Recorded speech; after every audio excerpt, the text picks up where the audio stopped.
Hi, I'm Makoto Takemiya, one of the contributors to Sora with updates for May 28th, 2023.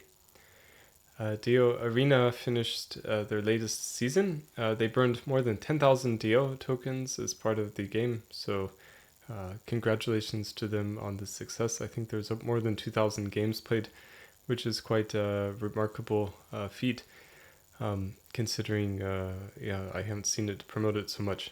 So that's really great. And I hope that Dio Arena continues to make progress in the future as well, is getting more users.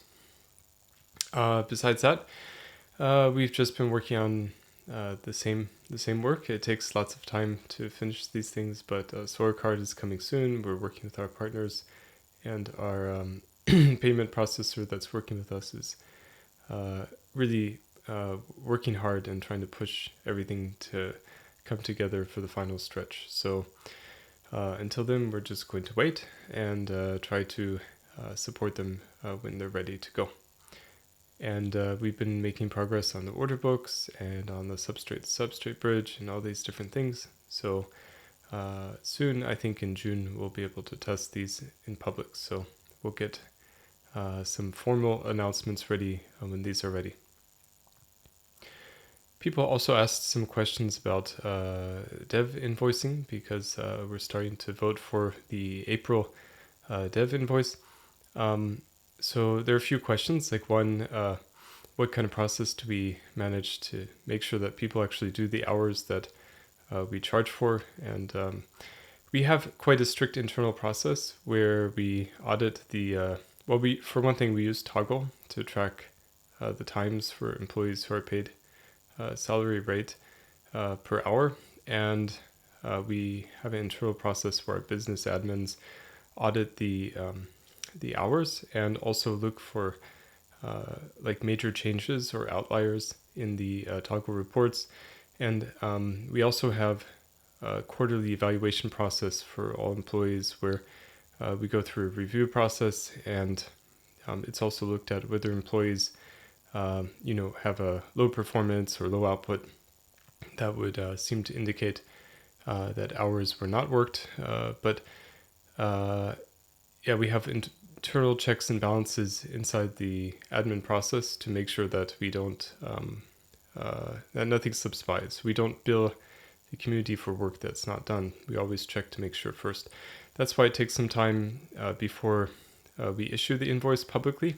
So we're just now starting to vote for the April work that was done, because we have an internal process that takes several weeks to go through and to audit. And that's just part of our normal work. We don't provide the Toggle logs publicly. We work with many external clients, including multilateral development banks, central banks, and none of them have ever asked to see internal Toggle logs. Typically in business, you trust the people you work with, and you don't have to check that. So that's why we don't publicly release them. But we do audit everything to make sure that we do give high quality and correct numbers to the community. So hopefully that clears that up. No one likes to pay for dev work. I don't like to pay for dev work either, but it's something that we have to do, and we only build the community after we actually pay all of our employees. So to us, it's a reimbursement that comes several weeks after our expenditure. So it is what it is. Doing groundbreaking and innovative software programs is not an easy thing to do, and it costs quite a lot, and everything seems to take longer than it should. But it's just part of changing the world and building a new platform for humanity. And I'm very proud to say that we're making lots of great progress in that respect. It's going to be a while before I can publicly talk about some of the work that we're doing, unfortunately, but we're not sitting around. We're working hard, and I think no one should underestimate the work that we're doing. And with that, I've got daily network stats in the last 24 hours. There were 714 transactions on Sora Network, 522 of which were swaps. 38 were Demeter farming related transactions, 22 were transfers, and there were 88 active accounts on the Sora Network. So with these fast updates, let's go back to work.